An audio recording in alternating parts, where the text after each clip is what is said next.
ز کودکی خادم این تبار محترمم، چونان حبیب مظاهر مدافع حرمم.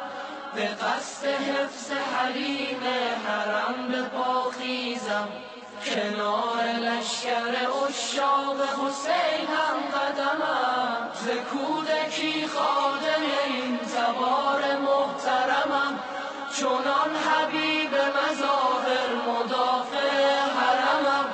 کنار لشکر عشاق حسین هم قدمم. اگر که حرمت این بارگه شکسته شود، و یا اگر که ره کرب و بلا بسته شود، چنان زنم به پیکر غاصب شام و عراق، که بند بند وجودش ز هم